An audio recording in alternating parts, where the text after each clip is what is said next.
Hey everybody, thanks for tuning in. I'm actually going to do a acrylic landscape painting. This is an image that I discovered on one of my bushwalks, which is really cool. I'm actually going to do it on the floor. It's on the studio floor right now, so I've put a couple of nice plastic wraps around so I don't make too much damage and too much mess. But I've got, and what we'll see is I actually have my paintbrush, which I've extended because I don't want to bend too far down, and that's going to act really cool in terms of me focusing on the shapes more so than the actual details. So I hope you guys enjoy this video, and I hope you like the artwork as it is being made. Let me know if you've got any questions too. I'd love to hear from you guys. Alright, stay tuned. I'm just going to start in a second. Okay, I've got to get up off the floor. Whoa.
Warm grey and a cool blue just to create the scenario of the backdrop of a Australia bush. And so just went out literally and grabbed myself, Richie, a couple of leaves which I'm going to use as a stencil to mimic the leaves within the bush. So it's almost like incorporating watercolours and water painting with water stenciling. I quite like that effect. So yeah, so stay tuned and watch the process. A really strange painting from this angle. Okay. Whew.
I used were actually 2 acrylic colours, with not including white, of course. And I think I did add a third. I went into the cerulean blue. The dark blue that I've got in here is actually a phthalo blue and a warm Mars black. And the paper is an Italian Fabian paper. I think it's called Fabian, and it's actually got a touch of yellow warmth within it. And the reason why I decided to do that is so that there isn't that starkiness between the white of the paper and the darker colours of the Mars black. And so I wanted to have more of a warm playing against the cool tones. So yeah, there you go. And I mean, if you guys wanted to actually do this yourself at home and you don't have native trees that I've got, and I think I've talked to you about this a couple of months, if not a year ago, about print, you need to have a leaf that has a furry and not a smooth waxy back, but a furry back. And the reason for that is that the paint will actually stick a lot better to the paper, and you'll have that transference a lot better. I did do a print I think a year ago with sage leaves. I had sage growing in my garden at that time, but again, if you're going to choose a leaf, make sure that it has a furry back and that it has veins, quite prominent veins at the back, and that will also give you really, really cool prints.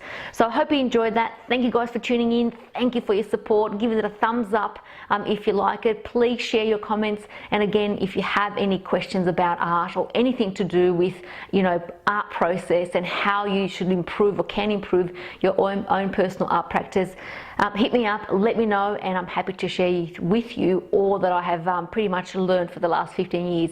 Stay cool and stay creative. Until next time, bye guys.